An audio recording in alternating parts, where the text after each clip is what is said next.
part of this plan that I'm using in art. So some of it you're using now, but what other portions of it is going to be helpful to move what you presented to us at the press conference? So a big portion of this plan for me is when I got here in July. This concept there was already people at the table talking, right? So one of the things that's important to me is youth. And when I look at our issues with youth, whether they're victims or suspects, situations they have, one of the challenging things in my past agency, and walking in the door, I felt like it was going to be here as well, is different entities that have information with youth talking to each other and sharing that information. Alan talked about, I don't know if he went to Richmond or he came here, but he worked with some ways to alleviate some of those barriers that we had. So schools has certain rules, the health department has certain rules, human services has certain rules, juvenile justice has certain rules, the police department, when it comes to juveniles, because they're protected. So what we were trying to do, correct me if I'm wrong, but what we were trying to do is get all these entities to be able to sit at the table and be able to share information about youth. We even tried to be creative about it. We went to Louisville, Kentucky, and talked to their police department, some of the leaders that they had there, and how they put that plan together. And I will tell you, in Richmond, we've been working on the same thing for several years, trying to get entities to share information about youth. And there are challenges there. So that's what that was one concept that I know I struggle with in the police department, and I think a lot of these other entities struggle with, is sharing that, because we all touch the same kids. If I'm dealing with Mr. Price, and he's been in the juvenile justice system, he's a problem with schools, officers are dealing with him in the neighborhood, there may be behavioral issues or health issues that human services are dealing with. So we're all in our own silos dealing with Mr. Price. So how do we collectively share that information legally and get over the barriers that we have? That's one thing that is a challenge. I think communication itself, when we deal with juveniles, it is extremely challenging, because there's rules and barriers, and it's sometimes we're in our own silos. How do we get out of those? So that is a key component for me of sharing that information with youth when it comes to crime reduction, improving the quality of life of our students, our young people in Newport News. How do we do that better? It is my commitment to bring an analyst to the table to make our own database, that even if we're not passing information and open to records, so we could all sit at the table, and if we had a conversation about Mr. Price, that verbally we can talk about. I can't tell you what his history is, but I can tell you that we're dealing with him on multiple occasions, and now let's find the right, collectively, what is the right avenue or resource we need to interject or to intervene or to prevent issues any further with Mr. Price. How do we have that conversation, and how we get different entities? So that is one of the key components for me in this plan. That's where I'm trying to go. And so is that with you and then being the two that will lead this? How does that, do you have to be the lead in that? Or are you one of the persons that would sit at the table? I think, and I don't want to speak for Mr. Archer, where we talk about is there has to be, in my opinion, somebody has to drive that, right? If we just all come to a table, we may get some information, we may not have it. Somebody has to drive that. So I can't tell the sheriff's department what to do. I can't tell Dawn, and Dawn doesn't tell me what to do. I can't tell Dr. Parker what to do. What we need is collaborative. We're sitting at a work group that is able to push that information, encourage that information, and explain why it's beneficial. But I can't do that. But if we partner, me and Ben are partnering with that and trying to pull that information out and get that information, that's where we I have some structures now in the department. I'm already in schools with my school resource officers. The outreach workers are already in the community. The new division that I created, community youth, we're already dealing with youth in neighborhoods. So I've got some veins out there already, but it's the real barrier. I think stepping into this, the real barrier is sharing that information. How do we make that work? And I think some of the conversations that Alan has, I don't want to put words, I think some of the conversations he's had, he's working with an individual that's trying to loosen those barriers. Does that make sense? It makes sense, but I still see you Just a little as bit? just a little bit. I hear what you're saying, because that was clear last time, and that makes sense.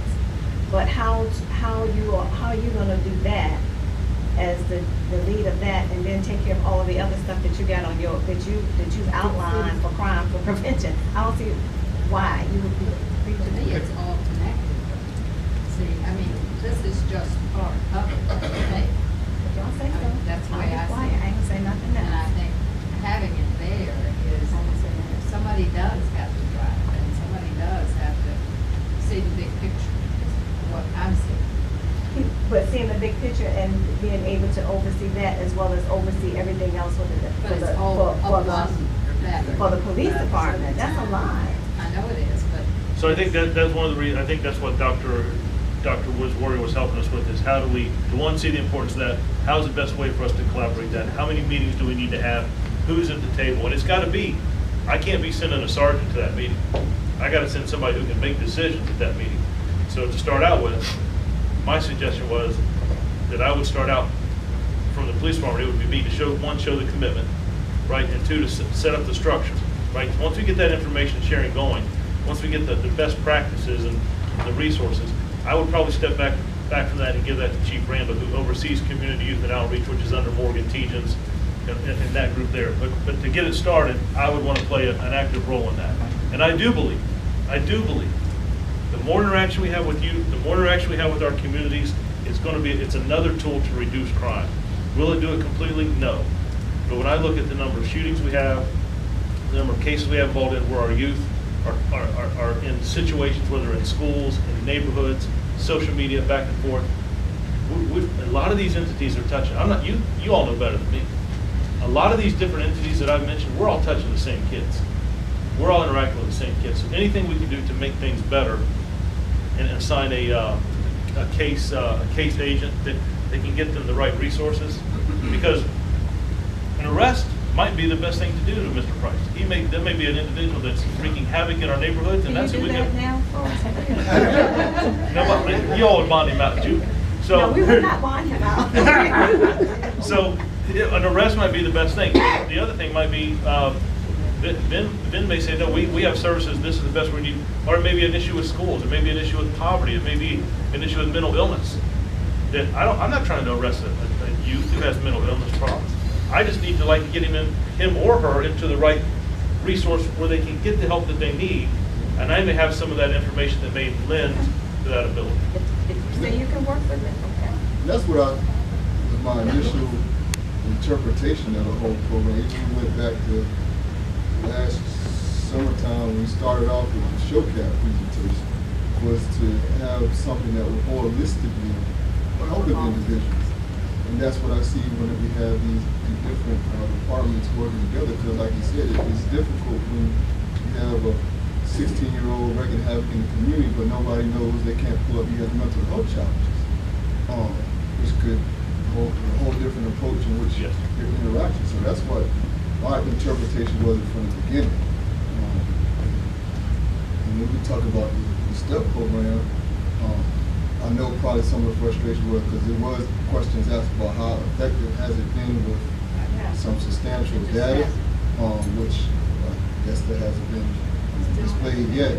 However, partnering with the schools could be beneficial as well because of the career pathways initiatives that they have, and getting the right kids into the program. That's one of the concerns I had, because it was just any and everybody, which I don't mind the kids having a job, but I know originally the focus was to get young people, we're focusing on those communities now, but originally the focus was to get young people that traditionally wouldn't have access for employment. So, Well, yeah, And beyond that.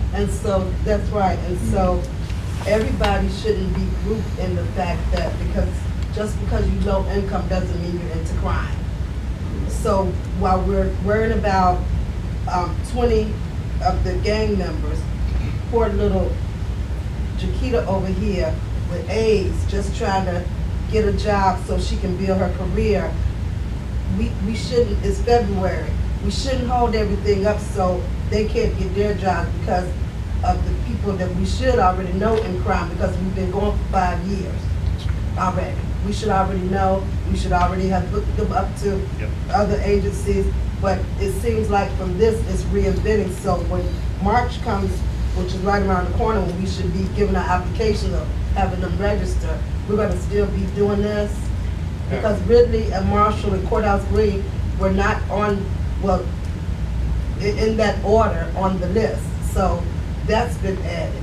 My concern is that we're doing this and because it was for the low income in the area, are we gonna spend so much time reinventing, it seems like, in my opinion, instead of looking at, we've had some of the successes that nobody has mentioned have been the people who have developed the work ethic. I don't know what could have happened to that data, because you make some good that's points. what's making me And I very just wanna- concerned. I want to be very clear on these 3 neighborhoods. When I got here in July and I start looking back over the last 2 or 3 years, the last 5 years, those 3 neighborhoods are areas that cause us some problems. When I look at crime, how those 3 neighborhoods go, some of our areas in our precinct go, right?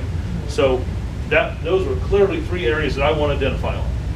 But not just enforcement, right? All these different sort of totality approach.